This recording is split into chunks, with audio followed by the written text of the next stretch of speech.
We spend billions of dollars engineering schools to be, physically indestructible. Oh, Like absolutely. we install blast-proof doors, storm shelters, state-of-the-art sprinkler systems, and we don't even blink at the price tag. Right, because physical safety is the priority. Exactly. But inside those fortresses, we've historically left this massive, just invisible structural flaw, which is the psychological safety net. Yeah, it really highlights a severe discrepancy in how we view student safety. I mean, treating physical threats as these immediate emergencies requiring systemic infrastructure. Right. But then, we've long treated psychological crises as just these individual, isolated problems that a student should somehow manage on their own time. Yeah, armed with little more than a few pamphlets from an overworked guidance counselor managing a wait list of 500 kids. Exactly. It's just not sustainable. Which is exactly why we are diving into our sources today. Mm, Welcome to today's Deep Dive. glad to be here. We have a really fascinating stack of clinical support documents in front of us from an organization called MentalSpace School, specifically looking at their K-12 mental health programs currently operating right now in Georgia. It's a really comprehensive set of data. It really is. And we're also going to be looking closely at their specific clinical resources on childhood-onset fluency disorder, which you listening probably know is stuttering. Yeah, that's the more common term. So our mission for you today is twofold. First, we're going to look at how modern schools are finally transforming mental health access from the ground up. And second, we are going to dismantle some incredibly common yet deeply, deeply harmful myths about stuttering. I'm really looking forward to that second part. Yeah, it's so important. Okay, let's unpack this. Yeah. Starting with the sheer scale of what MentalSpace School is doing in Georgia, because they are entirely rethinking that psychological infrastructure. The scale is really the differentiator here. Like, when we examine their clinical documentation, they aren't deploying a Band-Aid solution. They are installing a comprehensive system of care directly into the school environment. And the logistics of that system are just what I find so compelling. We aren't talking about a counselor who visits every other Tuesday. No, not at all. MentalSpace School provides same-day teletherapy. They place dedicated therapist teams for each individual school. Yeah, specialized protocols for crisis intervention, suicide prevention, violence prevention. It's massive. Yeah. But I actually want to pause on the same-day teletherapy piece. How does that actually work in practice? Well, it's designed around discretion and immediate stabilization. Because, I mean, if a kid is having a severe panic attack during a math test, how do they seamlessly get onto a therapy call without facing, immense social stigma from their classmates? Right, that's the big worry. But instead of that student being sent home for the day, which usually disrupts their education and honestly often exacerbates the anxiety, they go to a designated private wellness room right there in the school. They log onto a secure device, connect instantly with a licensed professional to help regulate their nervous system in real time, and ideally return to class. Wow. It transforms a mental health crisis from a catastrophic, day-ending event into just a manageable, health-focused intervention. It's like having an in-house psychological emergency room. Yeah, that's a great way to put it. And the documents show they don't stop with the kids either. This program extends to staff wellness and family counseling. And that extension is perhaps the most clinically sound decision in their entire model. Really? Why is that? Because treating a child in isolation is highly inefficient. I mean, if you teach a student coping mechanisms for their anxiety, but then send them back into a classroom with a teacher who is experiencing severe clinical burnout. Right, or send them home to a family system that is completely overwhelmed. Exactly. Those coping mechanisms will just fail. The environment will override the individual intervention every time. That makes total sense. So by offering staff wellness and family counseling, the program acknowledges that a student's surrounding ecosystem dictates their internal neurochemistry. But, offering these incredible systemic services is completely meaningless if families can't actually access them. Oh, absolutely. We see this all the time in healthcare amazing programs that are just locked behind astronomical paywalls or administrative nightmares. The barrier to entry is usually where ambitious mental health initiatives just collapse entirely. Yeah. You can engineer the best clinical intervention in the world, but if a family cannot navigate the billing department, the clinical efficacy is effectively zero. Well, the sources detail a massive logistical framework to prevent exactly that collapse. Yeah, they do. MentalSpace operates within this huge insurance ecosystem. We're talking Blue Cross, Blue Shield, Cigna, Aetna, United Healthcare, Humana, Peach State, CareSource, and AmeriGroup. It's exhaustive. It really is. Yeah. But here is the absolute game changer. For Medicaid, the cost is $0. Zero. Yeah, that's huge. On top of that, the licensed therapists are specifically noted as being diverse and culturally competent. And administratively, the whole system is fully HIPAA and FERPA compliant. Which is no small feat. No. For anyone listening who isn't deep in the weeds of education administration, FERPA represents the strict privacy laws protecting student educational records, while HIPAA protects medical records. Right. Combining those two is usually a bureaucratic nightmare for schools. What's fascinating here is how they are simultaneously dismantling the two most formidable barriers in pediatric mental health, Right. the financial barrier and the cultural barrier. Okay, I understand the financial part. Yeah. $0 for Medicaid is obviously huge. But break down the cultural barrier for me. How do those two specifically interact in a clinical setting? Well, historically, the populations most heavily reliant on Medicaid are also populations that have been marginalized or, underserved by traditional psychiatric institutions. So removing the financial terror of seeking help is step one. But if a student from a specific cultural background logs onto that same day therapy session and sits across from a clinician who has literally no understanding of their community norms, their family dynamics, or their lived experience. The therapeutic relationship never forms. Exactly. Trust is the fundamental mechanism of clinical efficacy. By pairing $0 Medicaid access with a diverse, culturally competent clinical staff, they ensure that when a student finally reaches out for help, they are met by someone who actually speaks their cultural language. That's incredibly powerful. And, consider the timeline here. Schools are staring down the barrel of the July 2026 deadline for HB 268 compliance. Yeah, the pressure is on. It really is. For you listening, if you aren't familiar with the Georgia State Legislature, HB 268 is the mandate requiring schools to have specific, actionable mental health safety nets in place. Right. And since today is May 29, 2026, that deadline is literally just 2 months away from right now. Which, in the world of school administration, 2 months is basically tomorrow. Exactly. The clock is ticking loudly. And building a compliant mental health infrastructure from scratch, especially navigating the FERPA and HIPAA data silos you mentioned earlier, that takes years. Yeah.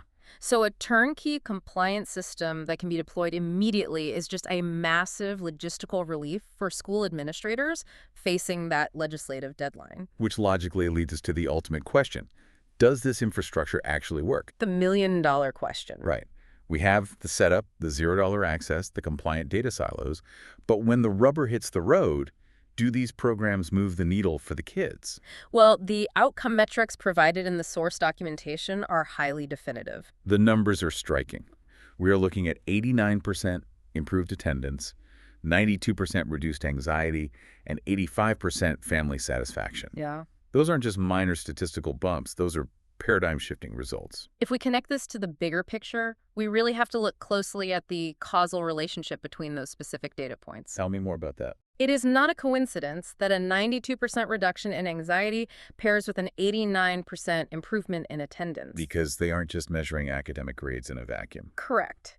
Chronic absenteeism is, honestly, one of the most misunderstood crises in K-12 education. How so?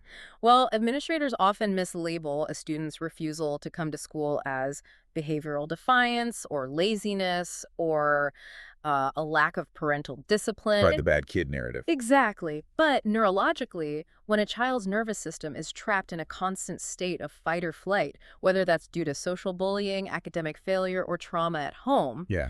the brain physically perceives the school building as a literal threat.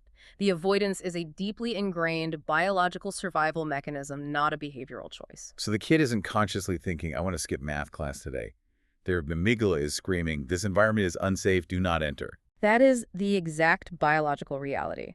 So when a comprehensive program like MentalSpace steps in and actively downregulates that baseline anxiety by 92% through accessible, immediate intervention, the brain stops perceiving the hallway as a threat zone. Wow. The nervous system settles. The 89% improvement in attendance is just the natural, profound result of treating the underlying neurological alarm system. So what does this all mean?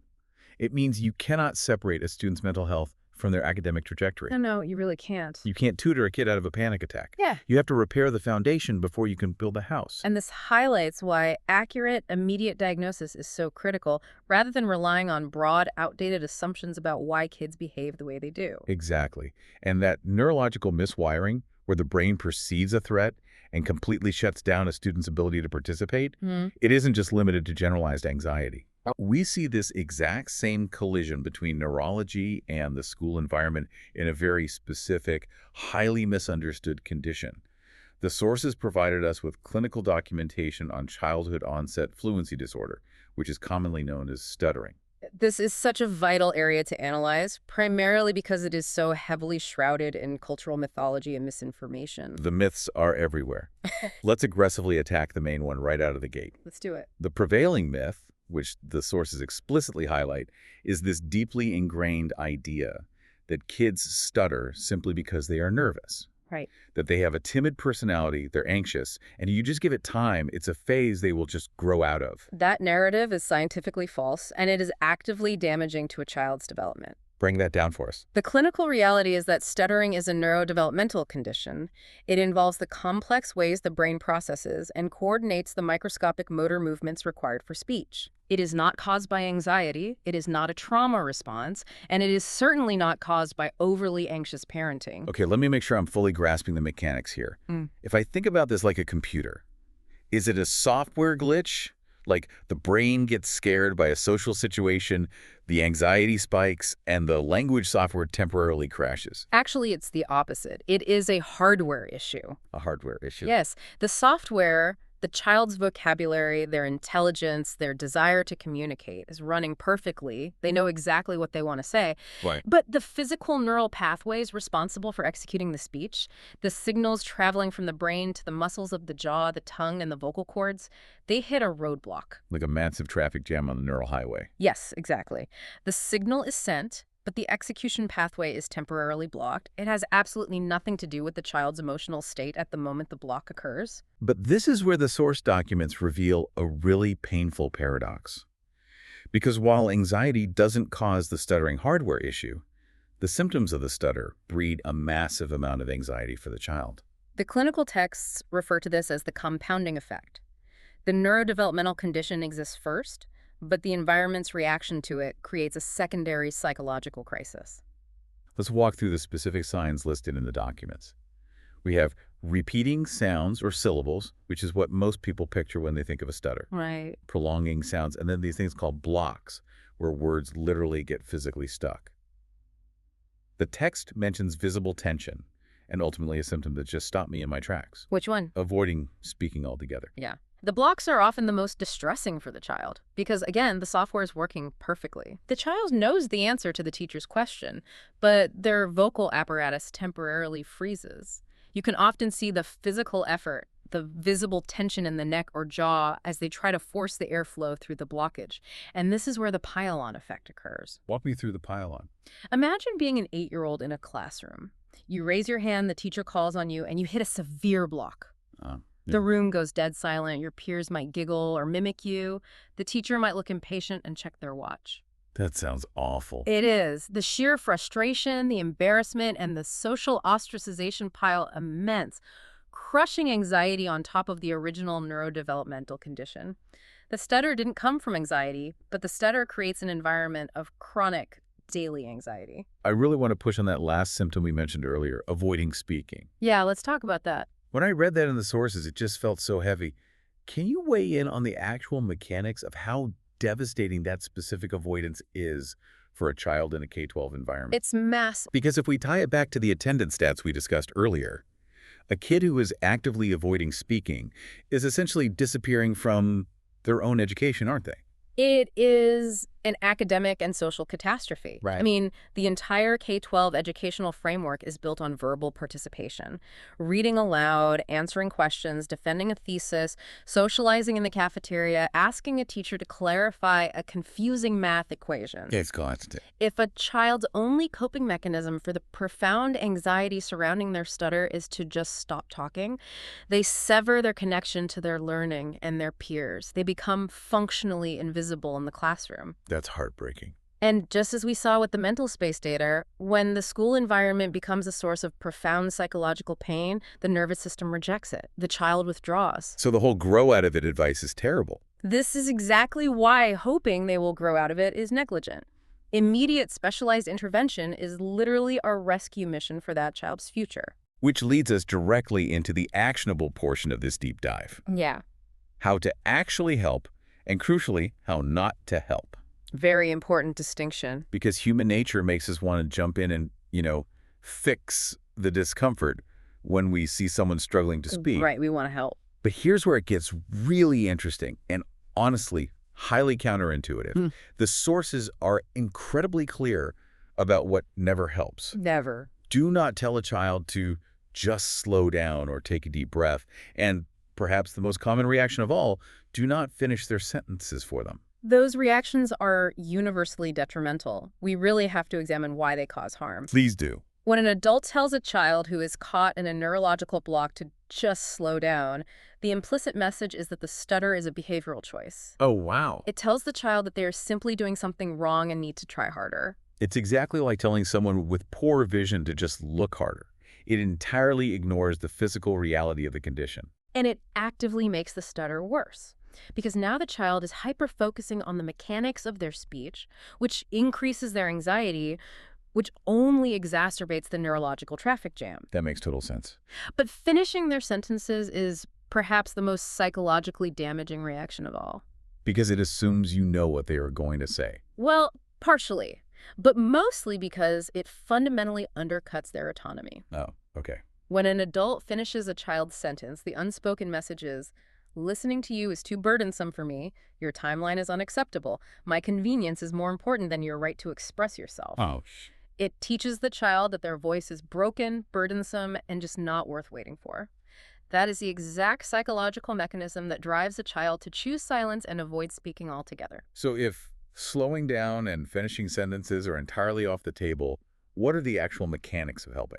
Well, the text points directly to early speech-language therapy. Noting that getting a diagnosis from licensed professionals provides tangible strategies. But there's a vital second half to that equation in the sources, which is supporting a child's confidence matters just as much as the speech therapy itself. The dual approach is mandatory. The speech-language pathologist works on the mechanics, providing the child with hardware strategies to navigate blocks and ease the physical tension of a prolongation. Okay. But the confidence building is what dismantles the secondary anxiety. It requires adults actively teaching the child, you have a stutter and your thoughts are still entirely worth waiting for. Yeah.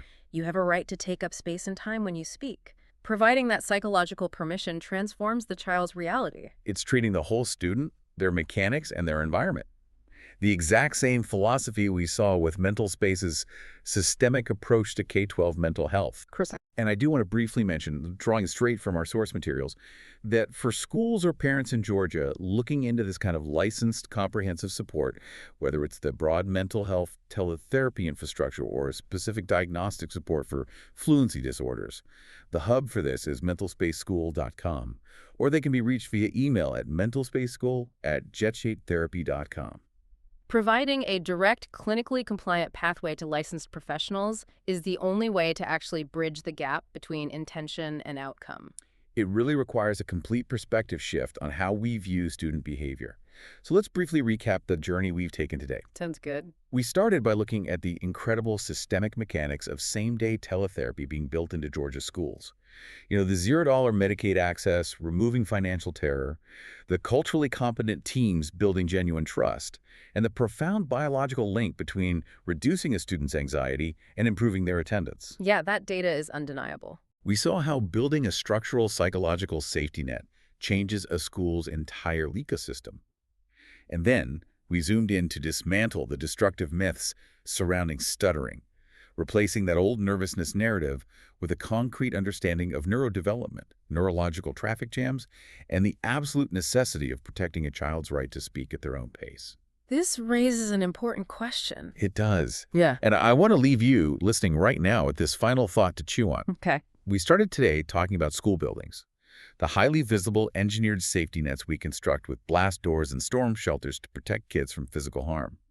But if a highly visible physical neurodevelopmental condition like stuttering has been so deeply misunderstood for so long as mere nervousness, and if well-meaning but improper reactions, like finishing a child's sentences, only create a devastating invisible cycle of anxiety and total withdrawal. I mean, how many other childhood behaviors are we currently looking right at, but entirely misdiagnosing as just a phase or behavioral defiance, when what that child really needs is an engineered safety net of early, specialized intervention and a radical boost in confidence? It's a lens we must all rigorously apply moving forward. We have to. Thanks for joining us on this deep dive.